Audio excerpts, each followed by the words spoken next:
ଆସିଛନ୍ତି। ଆଜି ଗୋଟେ ଗୁରୁତ୍ୱପୂର୍ଣ୍ଣ କଥା ଯେ ଅନୁସୂଚିତ ଜାତି ତାଲିକାଭୁକ୍ତ ହେବା ପାଇଁ ପଛୁଆ ହେଉଛି एकमात्र कारण जी 1000 वर्ष धरिकी पछुआ कारण जो शिक्षा क्षेत्र में अर्थनैतिक क्षेत्र में सामाजिक क्षेत्र में अत्यधिक पछुआ कारण जो जदि पछुआ थी सेटा दिया किंतु ओडिशा क्षेत्र में गोटे वर्ग से माने होचंती ओबीसी वर्ग राड़ी नियारी केउट कैवर्त समस्ते ओबीसी लिस्ट रखाई केवल केउट कैवर्त चंचकता करी आमर अनुसूचित जाति तालिकाभुक्त होती भितर डॉक्टर मुकेश महालिंग वर्तमान जड़े सांविधानिक पदवी रे ministry of health family welfare electronics दायित्व रे अछंती। से 2002 मसीह केउट अनुसूचित जाति तालिकाभुक्त होता किंतु 12/7/1988 रे निजको देवार कहीकरी से समय तहसीलदार को ठकी करी फर्जरी डॉक्यूमेंट देकरी सी कास्ट सर्टिफिकेट नहीं देवार ना 97 ठीक सेमती बलांगीर तहसीलदार रु प्रथम थर 12/7/88 रे नेले पदमपुर तहसीलदार रु तापरे 97 रे नेले बलांगीर तहसीलदार रु तापरे 3 रे नेले लोईसिंगा तहसीलदार रु तापरे 23 रे नेले से आगलपुर तहसीलदार रु एपरी 4टा से कास्ट सर्टिफिकेट नहीं चंती देवार ना रे 2002 पूर्व नहीं चंती 2002 परे केउट ना रे नहीं चंती किंतु कथा होची जणे लोक गोटे जाति ही पारे आ जाति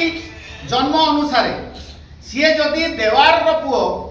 ताहले देवार सर्टिफिकेट कंटिन्यू करिवे कथा से 2002 पूर्व देवार हेले देवार 2002 परे केउट हेले तो कथा होची आपणकर कस्तूरी साहू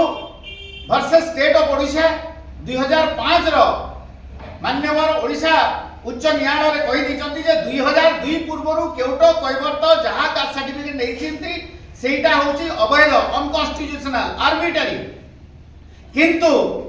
से चंचकता करिकरी सही समय भीतर 88 रु सर्टिफिकेट नै करी से पाठ पढ़ा भी कले पीएचडी भी कले एवं लॉ भी कले ता भीतर से सरकारी चाकरी भी कले तो एइटा आपणकर सुप्रीम कोर्ट रो मिलिंद केस रे नित्यानंद केस रे कृपा सिंधु केस रे माधुरी पाटिल केस रे चंद्रभान केस रे आउ होनालिन केस रे एवं वर्तमान रिसेंटली डॉक्टर अंबेडकर विचार मंच बिहार पाटना सुप्रीम कोर्ट रे कहि दिचंती जे कोनोसी जाति लिस्ट रो बाहर जदि थिबो आ से जदि कास्ट सर्टिफिकेट नबो किबा कोनोसी प्रकार ठकी करी नेबो ता ना रे दृढ़ कार्यानुष्ठान क्रिमिनाल एक्शन हबो एवं तार सबु जे जहां प्राप्य नहीं थिबो गवर्नमेंट पावना सबु ताकू जब्त करा हबो सेही हिसाब रे मु बदमपुर थाना रे केस करथिली प्रदमपुर थाना तांकर पावर देखेला केस रजू कलेनी मु एसपी पाखरे अपील रे गली एसपी मध्ये किछि कलेनी हाई कोर्ट गली हाई कोर्ट कहले तुम लोकल कोर्ट रे करो लोकल कोर्ट रे से कन्विक्ट हेले आ तांको ना रे क्रिमिनल एक्शन रजू करबा पई जतबेले निर्देश देले से चंचकता करिगिरी हाई कोर्ट रे 482 सीआरपीसी अनुसार सेटा क्लास करबा पई आसी जंती एवं सुप्रीम कोर्ट रो प्रदीप शर्मानी वर्सेस यूपी रो डिसीजन अनुसार माननीय उच्च न्यायालय मते मोर पक्ष रखिबा के कहिसंती आ आसंता ए जो फेब्रुआरी 17 रे अछि मोर एठी जे हमर गोटे आशंका रहउछि जे एठी मध्य मोर न्यायालय ऊपर संपूर्ण भरोसा अछि ओडिशा न्यायालय मते निहाती सुरक्षा देबो किंतु वर्तमान रो एडवोकेट जनरल अछंती गवर्नमेंट एडवोकेट अछंती एमिति हेई पारे जे सप्रेशन ऑफ फैक्ट हेई पारे एवं से माने एई जो पददार ताको दुरुपयोग करछंती सेथिरे ताको सुरक्षा मिली पारे तेनु करी मु मोहन सरकार ऊपर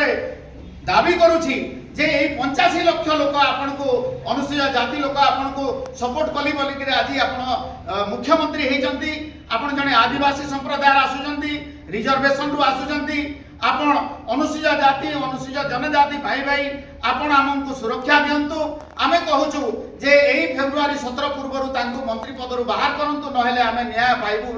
पाई पारिबु नाही बोली हमर आशंका अछि आमे दृढ़ दाबी करछु नहेले आमे एई बीजेडी समय आमे राजरास्ता रे बहुत आंदोलन करथुलु एई बीजेपी समय हमर दृढ़ आशा अछि जे ए हमको न्याय देबो सुप्रीम कोर्ट मध्य 18/11/2025 रे हमको न्याय देइचंती तुरंत एमानको बाहर करिबा पई निर्देश देइचंती किंतु ओडिशा रो सरकार तांको घंटा घड़ौचंती